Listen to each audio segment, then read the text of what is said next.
오늘 말씀의 제목은 칼과 기근이 이르기 전입니다. 칼과 기근이 이르기 전. 제2차 세계대전이 끝난 후에 긴 전쟁으로 허무에 빠진 전 세계에 마치 구원처럼 등장한 신학이 있습니다. 그것이 바로 번영신학이라 하는 것입니다. 번영신학, 이것은 미국의 오순절파에서 발생한 신학인데요. 이 오랄 로버츠, 그리고 베니 힘, 또 조엘 오스틴, 이런 목회자나 혹은 신학자들이 대표적입니다. 이들이 주장하는 번영신학의 핵심이 바로 이것입니다. 성장과 번영, 그리고 부요와 물질적 풍요에 지나치게 집착한다라고 하는 것입니다. 하나님을 믿으면 반드시 잘 살게 되고 건강하게 되고 또 장수하게 된다라고 하는 것이죠. 그들에게는 하나님이 주시는 고난과 고통 혹은 질병, 징계 혹은 심판은 하나님이 우리에게 주시는 복이 절대 될 수 없다, 그렇게 말합니다. 그런데 정말 과연 그럴까요? 성경은 하나님이 당신의 자녀들에게 성장과 번영 그리고 풍요만을 허락하신다고 말씀한 적이 없습니다. 하나님의 뜻을 어긋나 잘못된 길을 걸어가는 자들에게 하나님은 때때로 징계를 하십니다. 성장과 성숙을 위해서라면 당신의 자녀들에게 고난과 환난도 주십니다. 우리를 사랑하시기 때문에 하나님과 우리 사이에 더욱 바른 관계를 위해서 하나님은 이 성장과 번영, 풍요가 아닌 때로는 이 칼과 기근이라고 하는 도구를 사용하신다라고 하는 것입니다. 그러므로 지혜로운 하나님의 자녀라면 응당 이 칼과 기근이 이르기 전 우리의 삶을 돌아보고 또 우리의 삶에 있는 죄를 제거해야 한다라고 하는 것입니다. 하나님의 칼과 기근이 우리 삶에 이르기 전에 우리의 삶을 돌아보고 우리를 향한 하나님의 진리가 무엇인지, 그 뜻이 무엇인지를 옳게 잘 분별을 해야 된다라고 하는 것이죠.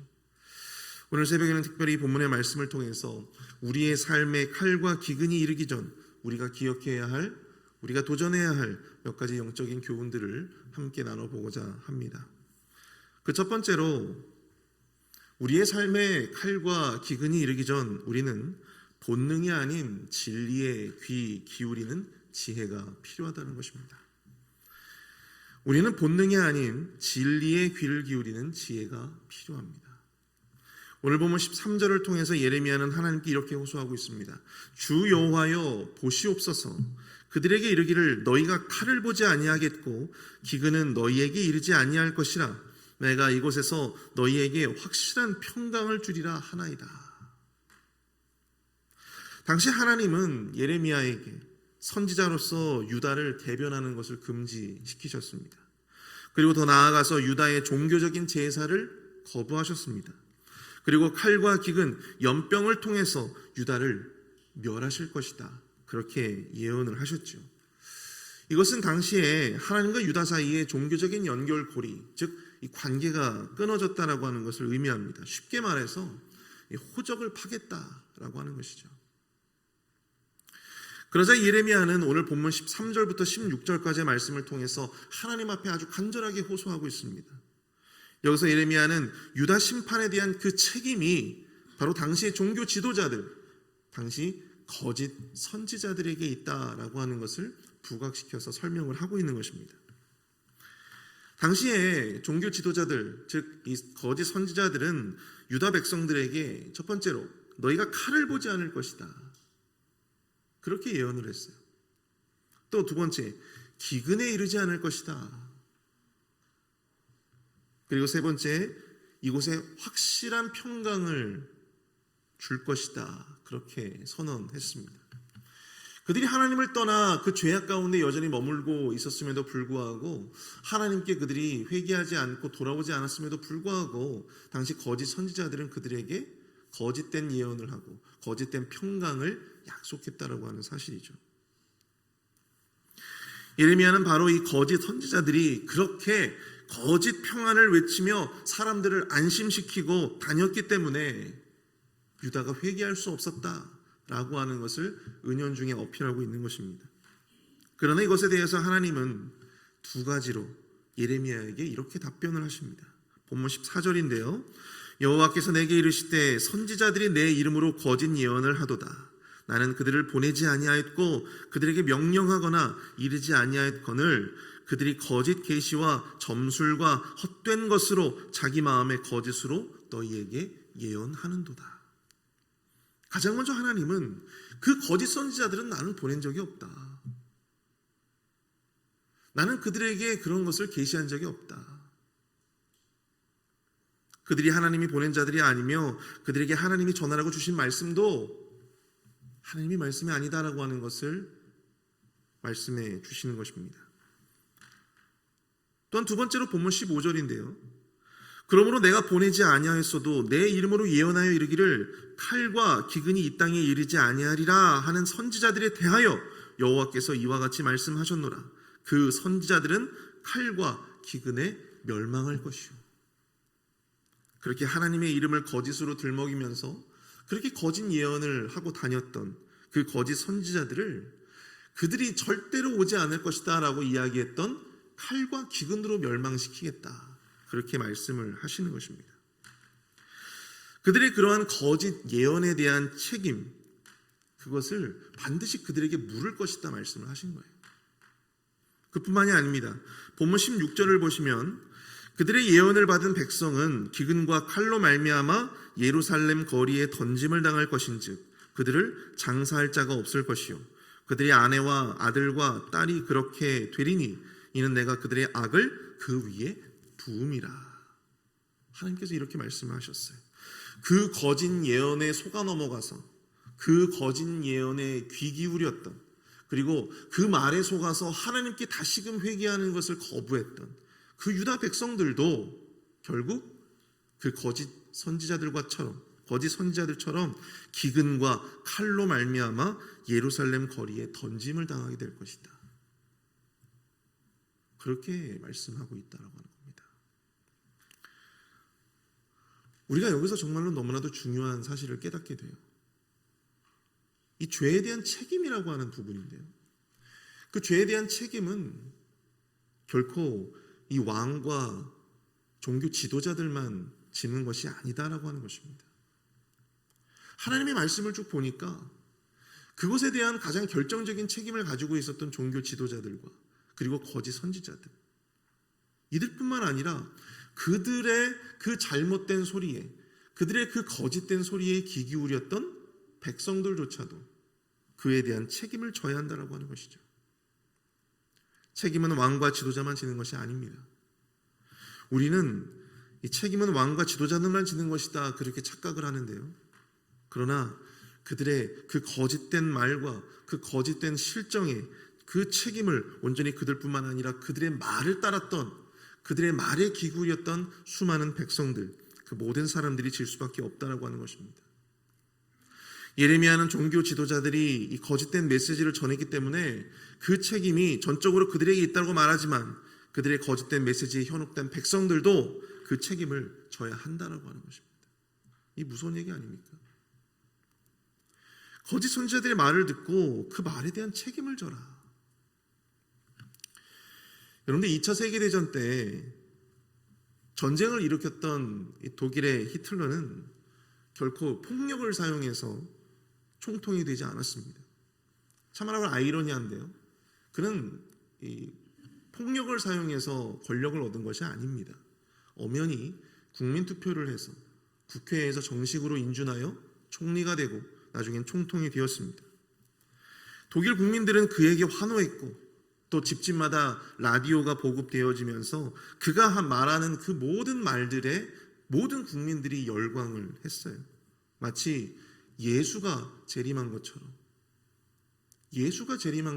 모든 국민들이 히틀러에게 열광했습니다. 전쟁 막바지에 히틀러가 자신의 연인이었던 이 에바 브라운이라고 하는 여자와 권총으로 자살을 하는데요. 그때 당시 독일의 상황은 너무나도 끔찍했습니다.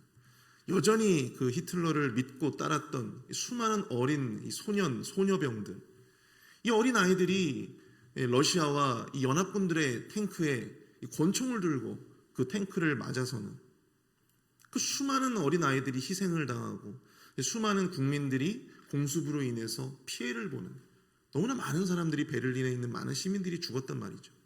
그런데 그렇게 많은 사람들이 희생당하고 또 죽임을 당한 것에 대해서 당시 지도자들은 전혀 책임의식을 갖지 못했다라고 하는 사실입니다. 당시 히틀러의 오른팔이자 선전 장관이었던 괴벨스라고 하는 사람이 이런 말을 합니다. 우리는 국민들에게 강요하지 않았습니다. 그들이 우리에게 권력을 위임했을 뿐입니다. 그리고 그들은 그 위임에 대한 대가를 치르고 있는 것입니다. 여러분, 당시에 나치의 지도자들의 생각이 이러했다라고 하는 사실이죠. 그 어떠한 책임감이나 죄책감도 느끼지 않았어요. 그들이 자신들의 권력을 위임했으니까, 국민들이 그 모든 권력을 위임했으니까 그것에 대한 책임도 그들이 져야 된다라고 하는 사실입니다. 틀린 말은 아니에요. 사랑하는 성도 여러분, 거짓 선지자들에게만 책임 있는 것이 아닙니다. 거짓 선지자들에게 현혹당한 자들도 그 책임을 지게 돼 있다라고 하는 사실이에요. 그래서 우리는 본능이 아닌 진리의 귀를 기울여야 합니다. 유다의 백성들이라고 왜 두려움이 없었겠습니까? 왜 양심에 찔림이 없었겠어요? 그러나 그들은 그러한 상황에서 그들에게 듣기에 좋은 말, 그런 말을 하는 거짓 선지자들의 그 진리가 아닌 그 소리에 그들은 귀 기울였습니다. 그들의 말을 더 듣기 원했다라고 하는 사실입니다. 본능이 듣고자 하는 소리에 더욱더 민감하게 귀를 기울였던 것입니다. 반면에 예레미야처럼 심판을 이야기하고 그들에게 정말 필요한 하나님께 다시 돌아서는 것, 하나님께 다시금 회개하는 것, 그런 것을 말하는 그러한 진리들에 그들은 귀 기울이지 못했습니다. 그리고 그 결과 그것에 대한 책임을 그들은 훗날 오롯이 지게 되었다라고 하는 사실이죠. 그것에 대한 책임을 너무나도 무섭게 감당을 해야 했다라고 하는 것입니다. 그래서 우리는 본능이 아닌, 우리가 듣고 싶은 말이 아닌 하나님의 진리에 더 귀 기울여야 한다라고 하는 사실입니다. 그리고 설령 그 진리가 불편하더라도, 아프더라도 우리가 그 진리를 따라야 한다라고 하는 사실이죠. 그것이 칼과 기근이 오기 전 우리가 붙잡아야 할 진정한 동아줄인 줄로 믿습니다. 달콤하지만, 우리 귀에는 달콤한데 썩은 동아줄을 잡고 스스로 확신하며 스스로 믿음 있는 것처럼 그렇게 착각하며 살아가는 그러한 어리석은 그리스도인들이 되지 말아야 될 줄로 믿습니다. 불편하지만, 쓰지만 튼튼한 동아줄을 잡는 지혜로운 주님의 자녀들이 다 되실 수 있기를 축복합니다. 두 번째로 우리는 하나님과의 끊어진 관계가 가져올 절망과 좌절을 깨달아야 한다고 하는 것입니다. 오늘 보면 19절을 보시면요, 주께서 유다를 온전히 버리시나이까? 주의 심령이 시온을 싫어하시나이까? 어찌하여 우리를 치시고 치료하지 아니하시나이까? 우리가 평강을 바라도 좋은 것이 없고 치료받기를 기다리나 두려움만 보나이다. 예레미야는요, 지금 안타까움으로 탄식하고 있어요. 그리고 그의 탄식은 이내 절망으로 바뀝니다. 진정한 두려움으로 바뀌고 있어요. 유다 백성들을 버리신 것 같은 그러한 상황이 바로 이 선지자, 진정한 선지자의 눈에 눈물을 흘리게 만듭니다. 유다 백성들을 치셨지만 치료하지 아니하시는, 치시고도 치료하지 아니하시는 하나님을 바라보며 그는 진정한 두려움을 느꼈습니다. 깊은 절망을 느끼고 있습니다. 여기서 우리가 깨달아야 될 것이 무엇입니까? 바로 하나님과의 끊어진 관계, 하나님과의 멀어진 관계가 가져올 진정한 깊은 절망과 두려움을 빨리 깨달아야 된다고 하는 사실입니다. 지금 예레미야는 유다가 당할 고난과 고통에 집중하는 것이 아닙니다.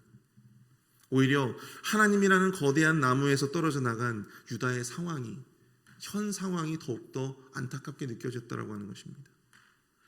하나님과의 단절된 관계, 하나님과의 멀어진 그 관계 자체가 여러분 예레미야에게는 더 큰 절망이고 더 큰 고통이었다고 하는 사실입니다.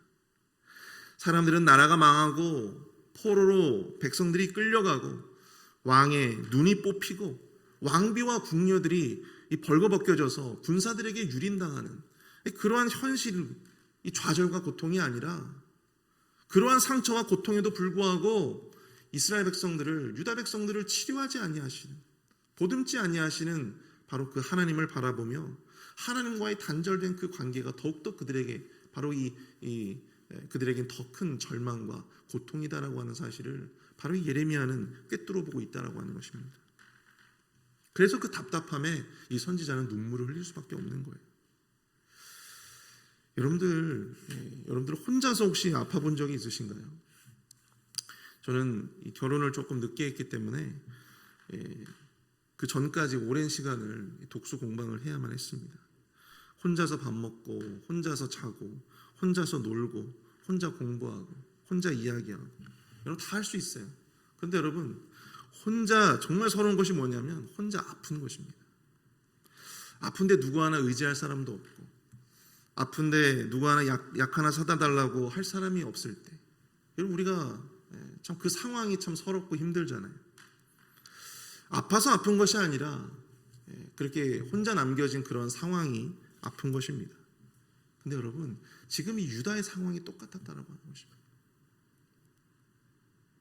하나님과의 끊어진 관계 속에서 아무리 상처 입고 아무리 아파도 치료받기를 아무리 기다려도 하나님으로부터 아무런 응답이 오지 않는, 아무리 기다려도 하나님으로부터 그 어떠한 회복의 소망도 갖지 못하게 된 바로 이 절망적인 이 상황, 그것이 그에게 더 큰 절망이고 고통이었고 좌절일 수밖에 없었다라고 하는 사실입니다. 우리 그리스도인들은 바로 이것을 볼 줄 알아야 된다고 하는 사실입니다. 우리는 언제나 하나님 안에 거해야 합니다. 칼과 기근이 이르기 전에 우리의 거할 자리를 바로 정하는 저와 여러분들 될 수 있기를 축복합니다. 칼과 기근이 닥치기 전에 유다 백성들은 마땅히 이 평강을 외칠 것이 아니라 그들의 추악한 죄를 하나님 앞에 내려놓고 회개했어야 맞는 것이죠. 진정으로 평강을 원했다면 그들은 죄에 대한 뼈저린 회개가 있어야만 했습니다. 오늘 예레미야가 막판에 하나님 앞에 회개하며 나아갔듯이 바로 그 메시지가 예레미야뿐만 아니라 모든 백성들의 메시지로 하나님 앞에 올라가야 했다고 하는 사실입니다. 뼈저린 회개가 없이 그저 허무한 헛된 이 평강만을 외치고 살았던 그들은 그 죄에 대한 대가를 치러야만 했다라고 하는 것이죠. 그렇게 비로소 찾아오는 것이 바로 샬롬이다라고 하는 것을 그들은 착각했습니다. 사랑하는 성도 여러분, 칼과 기근이 오기 전 하나님과의 멀어진 우리의 관계를 다시 조정하는 우리의 지혜를 또한 갖게 되시는 은혜가 있으시기를 축복합니다. 하나님께 찰싹 붙어 있으면요, 잠깐의 시련과 고난이라 할지라도 그것이 우리에게 커다란 충격이 될 수 없습니다. 그러한 시련과 고난도 금방 지나가기 마련입니다. 금방 하나님이 다시 싸매주시고 다시 고쳐주시고 다시 회복시켜주시는 은혜를 경험하게 될 것입니다. 위기의 때 평강이 아닌 다시금 하나님과의 관계를 회복하고 하나님께 다시 돌아가는 그 은혜를 여러분들 경험하실 수 있게 되기를 축복합니다. 우리가 있어야 할 바로 그 자리에 머무는 영적 지혜, 그것을 지금 이 순간, 지금 이 시대에 우리에게 필요하게 될 줄로 믿습니다. 우리 오늘 말씀을 생각하시면서 함께 기도하기를 원하는데요. 하나님, 우리의 본능은 듣고 싶은 말만 듣고 싶고 또 우리에게 위로와 소망이 되는 말에만 귀 기울이고 싶지만 이 칼과 기근이 이르기 전에 진리의 귀 기울일 줄 아는 영적인 지혜와 통찰력을 갖게 하여 주옵소서. 하나님과의 끊어진 관계만큼, 멀어진 관계만큼 우리에게 더한 절망과 고통이 없음을 깨닫고 칼과 기근이 이르기 전 우리가 있어야 할 바로 그 자리, 하나님의 그 자리로 돌아갈 수 있는 우리의 모습이 되어지게 하여 주옵소서. 우리 함께 합심해서 함께 기도합니다.